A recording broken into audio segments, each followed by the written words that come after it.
ಅಲ್ಲ, ಎಷ್ಟು ದೇವ್ರನ್ನ ನಂಬ್ತಾರೆ ರಕ್ಷಕ್ ಅವರು? ನಾನು ಸಿಕ್ಕಾಬಿಟ್ಟೆ ದೇವ್ರನ್ನ ನಂಬ್ತೀನಿ. ನಾನು ಯಾವುದೇ ಕೆಲಸ ಮಾಡ್ಬೇಕಂತ ಹೇಳಿದ್ರು ಬೆಳಗ್ಗೆ ಎದ್ದ ತಕ್ಷಣ ದೇವ್ರ ಫೋಟೋ ನೋಡ್ತೀನಿ, ದೇವ್ರಿಗೆ ಪೂಜೆ ಮಾಡ್ತೀನಿ, ಅಪ್ಪನ ಫೋಟೋ ಪೂಜೆ ಮಾಡಿಬಿಟ್ಟು ಅಜ್ಜಿ ತಾತನ ಫೋಟೋ ಪೂಜೆ ಮಾಡಿಬಿಟ್ಟು ಆಚೆ ಹೋಗ್ತೀನಿ ಒಳ್ಳೇದಾಗಲಿ ಅಂತ. ನೈಟ್ ಮಲಗಬೇಕಾದ್ರೂ ಅಷ್ಟೇ ಒಂದು ಒಳ್ಳೆ ಸಾಂಗ್ ಕೇಳ್ತೀನಿ ದೇವ್ರದ್ದು, ನೆಮ್ಮದಿಯಾಗಿ ಮಲಗ್ತೀನಿ. ಬೆಳಗ್ಗೆ ಎದ್ದು ದೇವಸ್ಥಾನಕ್ಕೆ ಹೋಗ್ಬೇಕಂತ ಅನ್ಸೋದ್ರೆ ದೇವಸ್ಥಾನಕ್ಕೆ ಹೋಗ್ತೀನಿ, ಆ ಥರ. ಓಕೆ. ರಕ್ಷಕ್ ಅವರು ದರ್ಶನ್ ಅವರ ಅಪ್ಪಟ ಅಭಿಮಾನಿ ಅಂತ ಎಲ್ರಿಗೂ ಗೊತ್ತಿರೋ ವಿಚಾರ. ದರ್ಶನ್ ಸರ್ಗೆ ಯಾರು ಕಣ್ಣು ಬಿದ್ದಿರ್ಬೋದು ಅನ್ನೋದು ರಕ್ಷಕ್, ಯಾಕಂತ ಹೇಳಿದ್ರೆ ಸಾಕಷ್ಟು ಇನ್ನೂ ಅವ್ರು ಹೊರಗೆ ಬಂದಿಲ್ಲ. ಮೊನ್ನೆ ನೋಡಿದ್ರೆ ಚಾಪೆ ದಿಬ್ಬಿಗೋಸ್ಕರ ಒದ್ದಾಡಿದ್ದಾರೆ. ಸೊ ಅವ್ರ ಬಗ್ಗೆ ಹೇಳೋದಾದ್ರೆ ನೀವು? ನಾನು ಅವ್ರನ್ನ ತುಂಬ ಹತ್ರದಿಂದ ನೋಡಿರೋದಂಥ ವ್ಯಕ್ತಿ. ತುಂಬ ಚಿಕ್ಕ ವಯಸ್ಸಿನ ನೋಡಿದ್ದೀನಿ, ಅವ್ರ ಹತ್ರ ಬೈಸ್ಕೊಂಡಿದ್ದೀನಿ, ಓಡಿಸ್ಕೊಂಡಿದ್ದೀನಿ, ಜೀವನದ ಪಾಠ ಕಲ್ತಿದ್ದೀನಿ. ನೀನು ಹೆಂಗಿರಬೇಕು, ಏನು ಮಾಡಬೇಕು, ಇಂಡಸ್ಟ್ರಿಗೆ ಬರಬೇಕಾ, ಕೆರಿಯರ್ ಕಟ್ಕೊಬೇಕಾ, ಪ್ರತಿಯೊಂದು ಅವ್ರು ನನಗೆ ಹೇಳ್ಕೊಟ್ಟಿದ್ದಾರೆ. ಯಾವಾಗಲೂ ಹೇಳ್ತಾ ಇರ್ತೀನಿ, ಯಾವತ್ತಿಗೂ ನಮ್ಮ ಬಾಸ ನಾನು ಬಿಟ್ಕೊಡೋ ಮಾತೇ ಇಲ್ಲ ಅಂತ. ಏನೇ ಆಗೋಗಲಿ ಅದು ಇವತ್ತಾಗಿರೋದೆಲ್ಲ ಎತ್ತಿಟ್ಟು ಒಂದು 2 ವರ್ಷ ನಾವು ಮರ್ತೋಗೇ ಬಿಡೋಣ. ಅದನ್ನು ಮುಂಚೆ ಮಾತಾಡಬೇಕು ಅಂತ ಹೇಳಿದ್ರೆ ಇಂಡಸ್ಟ್ರಿ ಆ ಥರ ವ್ಯಕ್ತಿ ಇನ್ಯಾರೂ ಬರೋಕ್ಕೆ ಸಾಧ್ಯನೇ ಇಲ್ಲ. ತುಂಬ ಹತ್ರದಿಂದ ನೋಡಿದವ್ರಿಗೆ ಗೊತ್ತಾಗುತ್ತೆ ಅವ್ರು ಏನು ಅಂತ. ಶೂಟಿಂಗ್ ಸ್ಪಾಟಲ್ಲಿ ಟೈಮ್ ಸ್ಪೆಂಡ್ ಮಾಡಿರೋರು ಗೊತ್ತಾಗುತ್ತೆ, ಅವ್ರ ಮನೆ ಟೈಮ್ ಸ್ಪೆಂಡ್ ಮಾಡಿರೋರು ಗೊತ್ತಾಗುತ್ತೆ, ಪಾರ್ಟಿ ಟೈಮಲ್ಲಿ ಟೈಮ್ ಸ್ಪೆಂಡ್ ಮಾಡಿರೋರು ಗೊತ್ತಾಗುತ್ತೆ ಅವ್ರು ಏನು ಅಂತ. ಅದು ಬಿಟ್ಟರೆ ಅವ್ರು ಹಂಗೆ ಮಾತಾಡ್ತಾರೆ, ಹಿಂಗೆ ಮಾಡಿಬಿಟ್ರೆ ಹಂಗೆ ಮಾಡಿಬಿಟ್ರೆ ಅಂತ ಅಲ್ಲ. ನಿಮ್ಮಲ್ಲಿ ಯಾರೋ ಒಬ್ರಿಗೆ ಮೆಸೇಜ್ ಮಾಡಿದರೆ, ಇಲ್ಲ ಇನ್ನೊಬ್ರಿಗೆ ಯಾರಿಗೂ ಹರ್ಟ್ ಮಾಡಿದರೆ ನೀವು ಹಂಗೆ ರಿಯಾಕ್ಟ್ ಮಾಡ್ತೀರ. ಅದು ಮಿಸ್ಸಾಗಿ ಈ ಥರ ಆಯಿತು ಹೊರತು ಬಿಟ್ಟರೆ ಯಾರೇ ಇಂಟೆನ್ಷನಲ್ ಆಗಿ ಹಿಂಗೆ ಮಾಡಲೇಬೇಕನ್ನೋದು ಯಾವತ್ತೂ ಯಾರ್ದು ತಲೆ ಇರೋಲ್ಲ. ತೊಂದರೆ ಇಲ್ಲ. ಅದನ್ನೇ ಹೇಳಲ್ವಾ, ಆನೆ ಹೋಗ್ತಿದ್ರೆ 100 ನಾಯಿಗಳು ಬೊಗಳುತ್ತವಂತೆ, ಕಲ್ಲು ಹೊಡಿತಾನೆ ಇರ್ತಾರಂತೆ. ಅದಕ್ಕೆ ತಾಗೋತು ಇಲ್ಲ, ತಲೆನೂ ಕೆಡಿಸ್ಕೊಡಲ್ಲ, ಹೋಗ್ತಾನೆ ಇರುತ್ತೆ. ಇದೇ 12ನೇ ತಾರೀಕು ಡೆವಿಲ್ ಬರ್ತಿದೆ, ಡಿಸೆಂಬರ್ 12. ಅದಕ್ಕೆ ವೆಯ್ಟಿಂಗು. ಅದು ಪ್ರಮೋಷನ್ಸಲ್ಲಿ ನಾವು ಪ್ಲಾನ್ ಮಾಡ್ತಿದ್ವಿ ಏನೆಲ್ಲ ಮಾಡಬೇಕು, ಯಾವ ಥರ ಎಲ್ಲ ಪ್ಲಾನ್ ಮಾಡ್ಕೊಂಡಿದ್ದೀರಾ ರಕ್ಷಕ? ಅದು ಇವಾಗಲೇ ಹೇಳ್ಬಿಟ್ರೆ ನಿಮಗೆ ಗೊತ್ತಾಗಲ್ಲ. ನನಗೊಂದು ಅಷ್ಟು ತಲೆಯಲ್ಲಿದೆ. ಅಂದರೆ ಒಂದು ಒಳ್ಳೆ ನೀಡ್ಗೋಸ್ಕರ ಮಾಡೋಣ, ಸುಮ್ಮನೆ ಎಲ್ಲೊಂದು ಕಡೆ ದುಡ್ಡು ವೇಸ್ಟ್ ಮಾಡಿ ಖರ್ಚು ಮಾಡಿ ಆ ಥರ ಮಾಡೋದು ಬೇಡ. ಯಾರೋ ಒಂದು ಆಶ್ರಮಕ್ಕೆ ಹೋಗೋದು, ಅಲ್ಲೇನೋ ಒಂದು ಬ್ಯಾಗ್ ಥರ ಬುಕ್ಸ್ ಥರ ಕೊಡೋದು, ಆ ನೀಡಲ್ಲಿ ಏನಾದ್ರು ಇದ್ದರೆ ಅವ್ರ ಹೆಸರಲ್ಲಿ ಆ ಥರ ಮಾಡೋಣ ಅಂತ ಒಂದು ಪ್ಲ್ಯಾನ್ ಇದೆ. ಇದೇ ಥರ ಕ್ರಾಂತಿ ಟೈಮಲ್ಲಿ ಎಲ್ಲ ಊರುಗಳಿಗೆ ಹೋಗಿ ಟ್ಯಾಬ್ಲೋನಲ್ಲಿ ಪ್ರಮೋಷನ್ಸ್ ಮಾಡಿದ್ವಿ. ಅದೇ ಥರ ಇವತ್ತು ಡೆವಿಲ್ಲು ಜೊತೆಗೆ ಯಾವತ್ತಿಗೂ ಇರ್ತೀವಿ. ಅಲ್ಲ, ಈಗ ನೀವು ಡೆವಿಲ್ಗೆ ಪ್ರಮೋಷನ್ ಮಾಡ್ತಾ ಇದ್ರೆ ಕೆಲವ್ರು ಹೇಳ್ತಾರೆ ರಕ್ಷಕ್ ಇದನ್ನ ಪಬ್ಲಿಸಿಟಿಗೋಸ್ಕರ ಮಾಡ್ತಾ ಇದ್ದಾನೆ, ಪಬ್ಲಿಸಿಟಿಗೋಸ್ಕರ ಮಾಡ್ಕೊಳ್ತಾ ಇದ್ದಾನೆ ಅಂತ. ಅವ್ರಿಗೆ ಏನು ಹೇಳ್ತೀರಾ ನೀವು ಆಗಿದ್ರೆ? ನಾನು ಪಬ್ಲಿಸಿಟಿಗೋಸ್ಕರ ಮಾಡಬೇಕು ಅಂತ ಹೇಳಿದ್ರೆ ನಾನು ಅವ್ರ ಜೊತೆಗೆ ನಿಂತ್ಕೊತಿದ್ದೆ, ಅವ್ರ ಫೋಟೋನ ಹಾಕ್ತಿದ್ದೆ 24 ಗಂಟೆ. ಅವ್ರು ಯಾವಾಗಲೂ ಕೇಳ್ತಾ ಇರ್ತಾರೆ, ನೀನು ಇಷ್ಟೆಲ್ಲ ಮಾತಾಡ್ತೀವಿ ಅವ್ರ ಬಗ್ಗೆ, ಅವ್ರ ಜೊತೆ ಫೋಟೋ ಹಾಕಿಲ್ವಲ್ಲ ಅಂತ. ನನಗೆ ಅವ್ರ ಪಕ್ಕದಲ್ಲಿ ಹೋಗಿ ನಿಂತ್ಕೊಂಡು ನಾನು ಈ ಥರ ಕೆಲಸ ಮಾಡಿದ್ದೀನಿ ಅಂತ ಹೇಳ್ಕೊಂಡು ಬೆಂತರಿಸ್ಕೊಳ್ಳೋ ಅವಶ್ಯಕತೆ ನನಗಿಲ್ಲ. ಎಲ್ಲೇ ಇದ್ರೂ ಅವ್ರು ನನ್ನ ನೋಡ್ತಾ ಇರ್ತಾರೆ, ನಾನು ಇಲ್ಲಿದ್ರು ಅವ್ರನ್ನ ನೋಡ್ತಾ ಇರ್ತೀನಿ. ಅದೊಂದು ಖುಷಿ ಇದೆ, ಸಾಕಷ್ಟೇ. ಆ ಥರ ಬಿಟ್ಟಿ ಪಬ್ಲಿಸಿಟಿ ತೊಗೊಂಡು ನಾನು ಇಲ್ಲಿ ಬದುಕಬೇಕು, ನಾನು ಇಲ್ಲಿ ಊಟ ಮಾಡಬೇಕು, ಇಲ್ಲಿ ಜೀವನ ಮಾಡಬೇಕು ಅನ್ನೋದು ಇಲ್ಲವೇ ಇಲ್ಲ. ನಾವು ಅಪ್ಪನೇ ಒಂದು ಬ್ರ್ಯಾಂಡು, ಆ ಬ್ರ್ಯಾಂಡಲ್ಲಿ ನಾನು ಇರ್ತೀನಿ ಇವತ್ತಿಗೂ. ನಮ್ಮ ಜೊತೆ ಇದ್ದವರು ಲೈಕ್ ಏನೋ ಕಷ್ಟದಲ್ಲಿದ್ದಾರೆ ಅಂತ ಹೇಳಿದಾಗ ನಮ್ಗೆ ತುಂಬ ಬೇಜಾರಾಗೋದಿದೆ. ದರ್ಶನ್ ಸರು ಎಷ್ಟೋ ಜನಕ್ಕೆ ಪಾಪ ಅಂದವರು ಸಹಾಯ ಮಾಡೋದಿದ್ದೆಲ್ಲ ಉಂಟು. ಅವರೇ ಜೈಲಿಗೆ ಹೋಗ್ಬಿಟ್ಟು ನಮಗೆ ಚಾಪೆ ಬೇಕು, ದಿಮ್ ಬೇಕು, ಆಮೇಲೆ ಲಾಸ್ಟ್ ಟೈಮ್ ಅವರು ವಿಷ ಇದ್ರೆ ಕೊಟ್ಬಿಡಿ ಅಂತ ಹೇಳಿದ್ರು. ಆ ವಿಚಾರ ಕೇಳಿ ನಿಮ್ಗೆ ಏನು ಅನ್ನಿಸ್ತು ಅನ್ನೋದು?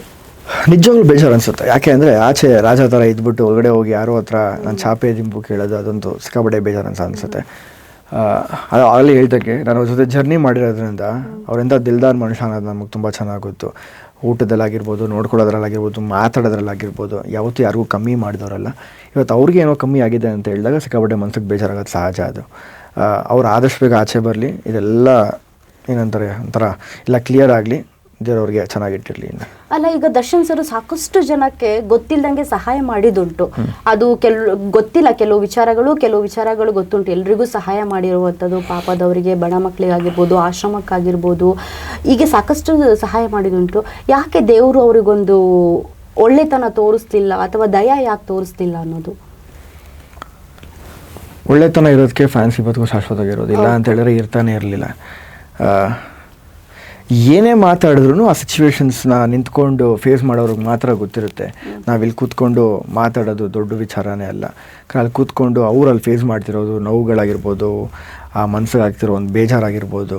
ಯಾಕಂದರೆ ಆಚೆ ಅಷ್ಟು ತಿರುಗಾಡ್ತಿದ್ದವರು ಇವತ್ತು 4 ಗೋಡೆ ಮಧ್ಯದಲ್ಲಿ ಇರಬೇಕು ಅಂತ ಹೇಳಿದಾಗ ಅವ್ರಿಗೆ ಎಷ್ಟು ಹರ್ಟ್ ಆಗುತ್ತೆ. ಅದನ್ನು ನಾವು ಅರ್ಥ ಮಾಡ್ಕೊಬೇಕು. ಇಲ್ಲಿ ಕೂತ್ಕೊಂಡು ಮಾತಾಡೋದು ಹಿಂಗೆ ಅನ್ನೋಷ್ಟಲ್ಲಿ ಮಾತಾಡ್ಬಿಡ್ಬೋದು. ಕೆಲವು ತರಲೆಗಳಿದ್ದಾರೆ, ಮೈಕ್ ಇಟ್ಟಿದ ತಕ್ಷಣ ಏನು ಬೇಕೋ ಮಾತಾಡ್ತಾನೆ ಇರ್ತಾರೆ. ಚಿಟಿಕೆ ಹೊಡೆ ಅಷ್ಟಲ್ಲಿ ಪಾಠ ಏನು ಅವ್ರ ಬಾಯಿಗೆ ಏನು ಬರುತ್ತೋ ಎಲ್ಲ ಮಾತಾಡ್ತಾರೆ. ಅಲ್ಲ, ನಾಳೆ ಬೆಳಿಗ್ಗೆ ನಿಮಗೂ ಆ ಕರ್ಮ ಅನ್ನೋದು ವಾಪಸ್ ಬರುತ್ತೆ. ಅದನ್ನು ಅನ್ಭೋಗಿಸಿ. ಅದು ಅನ್ಭೋಗ್ಸೋಕ್ಕೆ ನೀವು ರೆಡಿಯಾಗಿದ್ದರೆ ನೀವು ಇದನ್ನೆಲ್ಲ ಕಂಟಿನ್ಯೂ ಮಾಡಿ, ತೊಂದರೆ ಇಲ್ಲ. ಒಬ್ರ ಬಗ್ಗೆ ನೀವು ಒಳ್ಳೇದಾಗಲಿಲ್ಲ ಅಂತ ಹೇಳಿದ್ರು, ಒಳ್ಳೇದು ಮಾಡೋಕ್ಕಾಗಲಿಲ್ಲ ಅಂತ ಹೇಳಿದ್ರು, ಸುಮ್ಮನೆ ಇದ್ಬಿಡಿ, ಕೆಟ್ಟದ್ದು ಮಾತ್ರ ಬಯಸೋಕೆ ಹೋಗ್ಬೇಡಿ. ಓಕೆ. ರಕ್ಷಕ್ ಅವರು ಅವ್ರ ಜೊತೆ ಕಳೆದಿದ್ದು ಯಾವುದಾದ್ರೂ ಕ್ಷಣ ನೆನ್ಪು ಮಾಡ್ಕೊಳ್ಳೋದಾದರೆ? ಸಿಕ್ಕಾಪಟ್ಟೆ ಕ್ಷಣಗಳು. ಯಾಕಂದರೆ ಎಲ್ಲೂ ನಾನು ಫಸ್ಟ್ ಟೈಮ್ ಹೇಳ್ಕೊಂಡಿಲ್ಲ ಇಲ್ಲ ನಾನು ಅವ್ರ ವಿಚಾರದಲ್ಲಿ, ನಮ್ಮ ತಂದೆ ವಿಚಾರದಲ್ಲಿ ಯಾವುದು ನನ್ನ ವಿಚಾರದಲ್ಲೂ ಅಷ್ಟೇ ಯಾವುದು ಹೇಳ್ಕೊಂಡಿಲ್ಲ, ಅದು ಯಾವುದೂ ಇಲ್ಲ, ಎಲ್ಲದನ್ನೂ ಹೇಳಿದ್ದೀನಿ. ನಾನು ಮೊದಲನೇ ಬಾರಿ ಅವ್ರನ್ನ ನನ್ನ ಪ್ರಕಾರ ನಂಗೆ ಬುದ್ಧಿ ಬಂದಾಗ ನಾನು ನೋಡಿದ್ದು ಅನಿಸುತ್ತೆ ಮೇ ಬಿ ಸಾರಥಿ ಶೂಟಿಂಗಲ್ಲೇ ಅಂತ ಅನ್ಕೊತೀನಿ. ಅತಿರಥ ಮಾರಥ ಸಾರಥಿ ಅಂತ ಟೈಟಲ್ ಟ್ರ್ಯಾಕ್ ನಡೀತಿತ್ತು. ಆ ಒಂದು ಗ್ರೌಂಡಲ್ಲಿ ನಾನು ಅವ್ರನ್ನ ಫಸ್ಟ್ ಭೇಟಿ ಮಾಡಿದ್ದು. ಇಡೀ ಶೂಟಿಂಗ್ ಸ್ಪಾಟ್ಗೆ ಅವತ್ತು ನನ್ನ ಬರ್ಡೇ ಇತ್ತು. ಎಲ್ಲರಿಗೂ ಸ್ವೀಟ್ಸ್ ತೊಗೊಂಬಂದು ಅಪ್ಪ ಹಂಚು ಅಂತ ಹೇಳಿದ್ರು. ಎಲ್ಲರಿಗೂ ಕೊಟ್ಟು ಬಾಸ್ಗೂ ಕೊಟ್ಟು 2,000 ರೂಪಾಯಿ ಜೋಬಲ್ಲಿ ಇಟ್ಟರು. ಒಳ್ಳೇದಾಗಲಿ ಅಂದ್ಬಿಟ್ಟು ಅಂದರು. ಅದನ್ನು ತೊಗೊಂಡೋಗಿ ದೇವ್ರ ಮನೇಲಿ ಇಟ್ಟಿದ್ದು. ಇವತ್ತಿಗೂ ಅದೆಲ್ಲ ನೆನಪಿದೆ. ಬೇಜಾರು ಅಂತ ಅನಿಸುತ್ತೆ ನಿಜವಾಗ್ಲೂ. ಆದಷ್ಟು ಬೇಗ ಅವ್ರು ಆಚೆ ಬರಲಿ, ಸಿನಿಮಾಗಳು ಮಾಡಲಿ. ದರ್ಶನ್ ಸರ್ ಸಾಕಷ್ಟು ಸಾಂಗ್ಗಳು ಸಿಕ್ಕಾಪಟ್ಟೆ ವೈರಲ್ ಆಗ್ತಾ ಇದೆ. ಆಗಿನ ಸಾಂಗ್ಗಳೆಲ್ಲ ಈಗ ಅವ್ರ ಸಾಂಗ್ಗಳು ಸಿಕ್ಕಾಪಟ್ಟೆ ವೈರಲ್ ಆಗ್ತಾ ಇದೆ. ಯಾವ್ದಾದ್ರು ಸಾಂಗ್ ಕೇಳಿದ್ದೀರಾ ನೀವು ಅಂತದ್ದು? ಏನು ಸಾಂಗ್ಗಳು ವೈರಲ್ ಆಗ್ತಾ ಇದೆ ಅವ್ರ ಸಾಂಗ್ಗಳು. ಅವಾಗ ಇದ್ದ ಸಾಂಗ್ಗಳೆಲ್ಲ ಅವ್ರು ಮಾಡಿ ಸಿನಿಮಾ ಸಾಂಗ್ಗಳು ಈಗ ತುಂಬಾ ವೈರಲ್ ಆಗ್ತಾ ಇದೆ. ಅವರು ಸುಮಾರು ಹೀರೋ ಅಲ್ಲ, ಸೂಪರ್ ಹೀರೋ ಅಲ್ಲ. ಸುಮಾರು ಹೀರೋ ಅಲ್ಲ ನಾನು ಹೇಳ್ತಾ ಇರೋದು. ತುಂಬಾ ಸಾಂಗ್ಸ್ ಗಳು ವೈರಲ್ ಆಗಿದೆ. ಗೊತ್ತಾಯ್ತು. ಅವಾಗಿನ ಮಾಡಿರೋ ಸಾಂಗ್ಸ್ಗಳು ಟ್ರೆಂಡಿಂಗ್, ಇವತ್ತು ಮಾಡೋ ಸಾಂಗ್ಸ್ಗಳು ಟ್ರೆಂಡಿಂಗ್, ಅವ್ರು ಯಾವತ್ತಿಗೂ ಟ್ರೆಂಡಿಂಗ್. ಅದೆಲ್ಲ ಇರ್ತಿಲ್ವಾ? ಅಲ್ಲ, ಈಗ ತುಂಬಾ ವೈರಲ್ ಆಗ್ತಾ ಇದೆ. ಆ ಸಾಂಗ್ಸ್ ಗಳ ಬಗ್ಗೆ ನೀವೇನ್ ಹೇಳ್ತೀರಾ? ನಾನು ಎಲ್ಲ ಸಾಂಗ್ಸ್ಗಳು ಕೇಳ್ತಾ ಇರ್ತೀನಿ. ಅವ್ರ ಲವ್ ಸಾಂಗ್ ಆಗಿರ್ಬೋದು, ಮಾಸ್ ಆಗಿರೋ ಸಾಂಗ್ಗಳಾಗಿರ್ಬೋದು, ಕ್ಯಾರೆಕ್ಟರ್ ಸಾಂಗ್ಸ್ಗಳಾಗಿರ್ಬೋದು, ಟೈಟಲ್ ಟ್ರ್ಯಾಕ್ಸ್ಗಳಾಗಿರ್ಬೋದು, ನಾನು ಯಾವುದು ಬಿಡೋದೇ ಇಲ್ಲ. ಎಲ್ಲ ಸಾಂಗ್ಸ್ಗಳು ಕೇಳ್ತಾನೆ ಇರ್ತೀನಿ.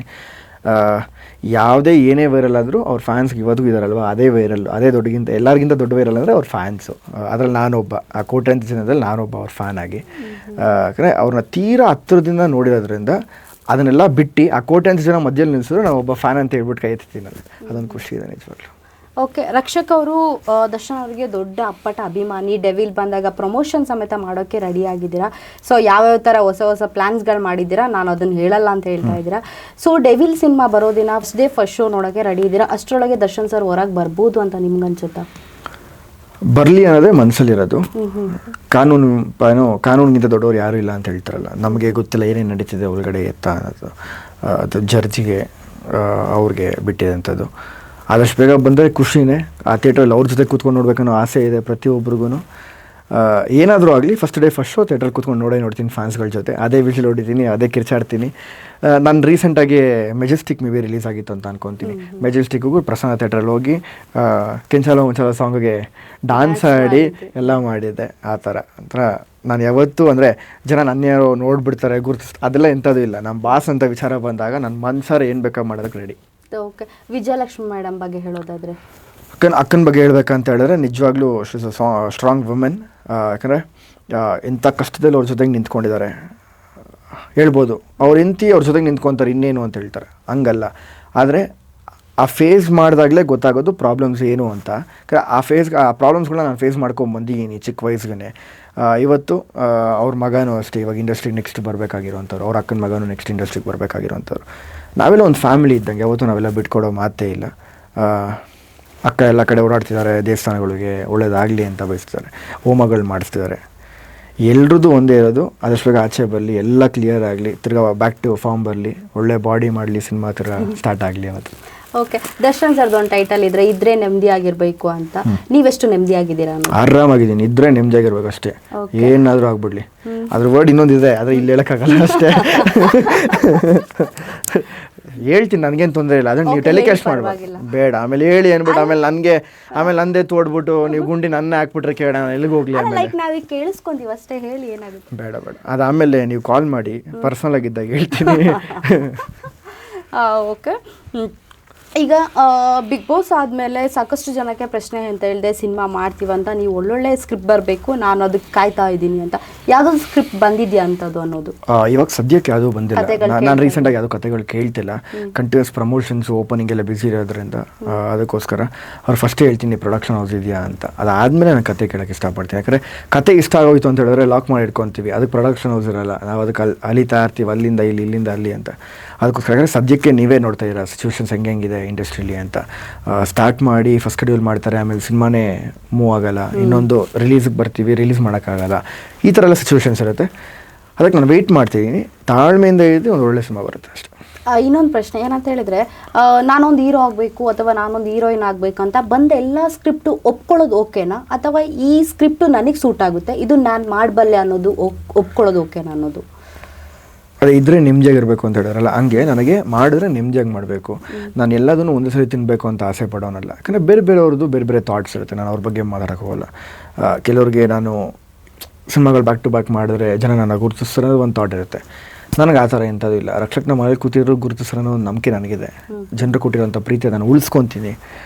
ಅದಕ್ಕೆ ಒಂದೊಳ್ಳೆ ಸ್ಕ್ರಿಪ್ಟ್ ಬಂದಾಗ, ಒಂದೊಳ್ಳೆ ಕತೆ ಬಂದಾಗ ಜನಕ್ಕೂ ನಾನು ಪ್ರಾಮಿಸಿಂಗ್ ಆಗಿರ್ತೀನಿ. ನಾನು ಅವ್ರನ್ನ ಮೋಸ ಮಾಡಿಬಿಟ್ಟು 120 ರೂಪಾಯಿ ಅವ್ರ ಹತ್ರ ಕಿತ್ಕೊಂಡು ಥಿಯೇಟ್ರಿಗೆ ಬಂದು ಕೂತ್ಕೊಂಡು ನೋಡಿ 2.5 ಗಂಟೆ ಸಿನಿಮಾ ಅಂತ ಹೇಳಿದಾಗ ನಾನು ಅವ್ರಿಗೆ ಮೋಸ ಮಾಡ್ದಂಗೆ ಆಗಿಬಿಡುತ್ತೆ. ಅದಕ್ಕೋಸ್ಕರ ಆ ಥರ ಇಲ್ಲ, ಎಂಥದ್ದು ಬೇಡ. ಇನ್ನು ಟ್ಯಾಲೆಂಟ್ಸ್ಗಳು ಸಿಕ್ಕಾಪಟ್ಟೆ ಇದ್ದಾರೆ, ಇನ್ನು ಆಚೆ ಬರೋರು ಸಿಕ್ಕಾಪಟ್ಟೆ ಇದ್ದಾರೆ. ಎಲ್ಲರೂ ಬರಲಿ, ಅವ್ರ ಟ್ಯಾಲೆಂಟ್ಸ್ಗಳು ಅವ್ರು ತೋರಿಸ್ಕೊತಿದ್ದಾರೆ. ಯಾವುದೇ ಬಂದರೂ ನಮ್ಮಲ್ಲಿ ಯಾವತ್ತೂ ನಾವು ಕಾಂಪಿಟೇಷನ್ಸ್ ಮಾಡೋ ಅಂಥ ಅವಶ್ಯಕತೆಯೇ ಇಲ್ಲ ನಮಗೆ. ಯಾಕೆ ಅಂತಂದರೆ ಇಲ್ಲಿರೋರೆಲ್ಲ ನಮ್ಮವರೇ, ನಮ್ಮ ಫ್ಯಾಮಿಲಿ ಅಂತವ್ರೆ. ಅವರು ಒಂದೊಳ್ಳೆ ಸಿನಿಮಾ ಮಾಡಿದ್ದಾರೆ ಅಂತ ಹೇಳಿದ್ರೆ ಅದಕ್ಕಿಂತ ಬೆಟ್ರ್ ನಾವೇನು ಮಾಡ್ಬೋದು ಅಂತ ಪ್ಲ್ಯಾನ್ ಮಾಡಬೇಕು ಹೊರತು ಬಿಟ್ಟರೆ ಅವ್ರನ್ನ ನಾವು ತುಳಿಬೇಕು, ಅವ್ರನ್ನ ಮುಂದಕ್ಕೆ ಕೊಡ್ಕೊಂಡು ಹೋಗಬೇಕು ಅನ್ನೋದೆಂಥ ಥಾಟ್ಸು ನನಗೆ ಎಂಥದ್ದು ಇಲ್ಲ, ಯಾವತ್ತೂ ಇಲ್ಲ. ಎಲ್ಲರೂ ನಾವೆಲ್ಲ ಸಿಕ್ಕಿದ್ರೆ ಜೊತೆಗೆ ಚೆನ್ನಾಗೇ ಮಾತಾಡಿಸ್ತೀವಿ, ಖುಷಿಗೆ ಮಾತಾಡಿಸ್ತೀವಿ. ಯಾವತ್ತಿಗೂ ನಾವೆಲ್ಲ ಸಿಕ್ಕಿದ್ರೆ ಒಂದೇ ಮಾತಾಡೋದು, ಈ ಥರ ಬರ್ತಿದೆ, ಈ ಥರ ಮಾಡಬೇಕು, ಈ ಥರ ಮೇಕಿಂಗ್ ಇರಬೇಕು, ಈ ಥರ ಸಾಂಗ್ ಬರಬೇಕು ಅನ್ನೋದೇ ಮಾತಾಡ್ತೀವಿ ಹೊರತು ಬಿಟ್ಟರೆ ಬೇರೆಯವ್ರ ವಿಚಾರಗಳು, ಬೇರೆಯವ್ರ ಮಾತುಗಳು ಯಾವತ್ತೂ ನಾವು ಮಾತಾಡಿದವರಲ್ಲ. ಆ ಥರ ಯಾವತ್ತೂ ನಮ್ಮಲ್ಲಿ ಕಾಂಪಿಟೇಷನ್ಸ್ ಯಾವತ್ತೂ ಇರಬಾರ್ದು. ಪರಭಾಷೆಯವ್ರು ಬರ್ತಾರಲ್ಲ, ಅವ್ರನ್ನ ಇಲ್ಲಿ ನಾವು ಕಟ್ಟಾಕ್ಬಿಟ್ಟು ನಮ್ಮದು ಒಂದು ಒಳ್ಳೆ ಸಿನಿಮಾ ಕೊಟ್ಟಾಗ ಅವ್ರು ಹೊಡ್ಕೊಂಡು ಹೋಗ್ಬೇಕು ಆಚೆ, ನಾವಿಲ್ಲಿ ನಿಂತ್ಕೊಬೇಕು. ಅದು ಕಾಂಪಿಟೇಷನ್ನು. ನಮ್ಮ ಜೊತೆನೇ ನಾವು ಕಾಂಪಿಟೇಷನ್ ಮಾಡ್ಕೊಂಡಾಗ, ನಮ್ಮ ಫ್ಯಾಮಿಲಿ ಜೊತೆ ನಾವು ಕಾಂಪಿಟೇಷನ್ ಮಾಡ್ಕೊಂಡಾಗ ಅದು ಚೆನ್ನಾಗಿ ಅನಿಸಲ್ಲ. ಓಕೆ, ಈಗ ಪರಭಾಷೆಯಲ್ಲಿ ಕಾಂಪಿಟೇಷನ್ನು ಅಂತ ಹೇಳಿದ್ರಿ. ಸೊ ಅವ್ರ ಸಿನಿಮಾಗಳು ಇಲ್ಲಿ ಬರ್ತಾ ಇದೆ, ಸಾಕಷ್ಟು ಜನ ನೋಡ್ತಾ ಇದ್ದಾರೆ. ಸೊ ಅವರಿಗೆ ಕಾಂಪೀಟ್ ಅನ್ನೋದಕ್ಕಿಂತ ನಮ್ದು ಸಾಕಷ್ಟು ಪ್ಯಾನ್ ಇಂಡಿಯಾ ಮೂವೀಸ್ ಬಂದಿದೆ, ಒಳ್ಳೆ ಸಕ್ಸಸ್ ಸಿಗ್ತಾ ಇದೆ. ಕಾಂತಾರ ಆಗಿರ್ಬೋದು, KGF ಆಗಿರ್ಬೋದು, ಈ ಥರ ದೊಡ್ಡ ದೊಡ್ಡ ಸಕ್ಸಸ್ ಸಿಗ್ತಾ ಇದೆ. ಸೊ ನಾವು ಆ ಥರ ಯಾವುದು ಕಾಂಪಿಟೇಷನ್ ಅಂತ ಬರಲ್ಲಲ್ಲ ರಕ್ಷಕ್ ಅವರೇ? ಅಂದರೆ ಸ್ಟಾರ್ಟಿಂಗಲ್ಲಿ ನಾವು ಕಾಂಪಿಟೇಷನ್ಸ್ ಅಂತ ಮಾತಾಡಿದ್ವಿ. ಯಾಕೆ ಅಂತ ಹೇಳಿದ್ರೆ ಇಲ್ಲಿ ಥಿಯೇಟರ್ಗಳು ಬಿಟ್ಕೊಟ್ಟಿದ್ದೆ ನಾವು. ರಿಲೀಸ್ ಮಾಡಿ ಖರೆ ರೀಸೆಂಟಾಗಿ ಯಾವುದೋ ಒಂದಷ್ಟು ಸಿನಿಮಾಗಳನ್ನ ತೆಗೆದು ಬುಕ್ ಮೈ ಶೋನೇ ನೋಡಿದಾಗ, ಯಾಕೆ ಗುರು ಈ ಸಿನಿಮಾಗೆ 30 ಶೋ ಕೊಟ್ಟಿದ್ದಾನೆ, 15 ಶೋ ಕೊಟ್ಟಿದ್ದಾನೆ, 20 ಶೋ ಕೊಟ್ಟಿರ್ತಾನೆ ಅನ್ನೋದು. ಅದೇ ನಮ್ಮ ಕನ್ನಡ ಸಿನಿಮಾ ನೋಡಿದಾಗ ರೀಸೆಂಟಾಗಿ ಕಾಂತಾರ ನೋಡಿದೆ, ಹಿಂಗೆ ಎತ್ತಿ ನೋಡ್ತಿರುವಾಗ 30 ಶೋ ಕೊಟ್ಟಿದ್ದಾನೆ ಗುರು ಒಂದಿನಕ್ಕೆ, ನಿಜವಾಗ್ಲೂ ಖುಷಿ ಪಡೋಣ. ಅದು ಮನ್ಸಾರೆ ನಾವು ಖುಷಿ ಪಡ್ತೀವಲ್ಲ. ಅದೇ ಬೇರೆ ಸಿನಿಮಾ ನೋಡಿದಾಗ ನಿಜವಾಗ್ಲೂ ಬೇಜಾರು ಅನಿಸುತ್ತೆ. ಬೇಜಾರು ನಾವು ನಮ್ಮ ಮೇಲೆ ಮಾಡ್ಕೊಬೇಕು. ಯಾಕೆಂದರೆ ನಾವುಗಳು ಕೊಡ್ತಿರೋದಲ್ಲಿ ಫಸ್ಟು ಚಾನ್ಸು, ಬಂದು ರಿಲೀಸ್ ಮಾಡ್ರಪ್ಪ ಅಂತ. ಅವರೆಲ್ಲ ಒಂದು ತಲೆಯಲ್ಲಿರುತ್ತೆ, ನಾವು ಕರ್ನಾಟಕಕ್ಕೆ ಹೋಗ್ಬಿಟ್ರೆ ನಾವು ಹೊಡ್ಕೊಂಬಂದ್ಬಿಡ್ತೀವಿ, ಜನ ಅಲ್ಲಿ ನಮ್ಮದು ತೊಗೊಂಡ್ಬಿಡ್ತಾರೆ, ಮತ್ತೊಂದು ಅದೆಲ್ಲ ಇದೆ ತಲೆಗೆ. ಆದರೆ ನೋಡಿ, ಇವತ್ತು ಬೇರೆ ಭಾಷೆಯವರು ಕರ್ನಾಟಕಕ್ಕೆ ಬಂದು ಪ್ರಮೋಷನ್ಸ್ ಮಾಡ್ತಾನೆ ಇರಲಿಲ್ಲ.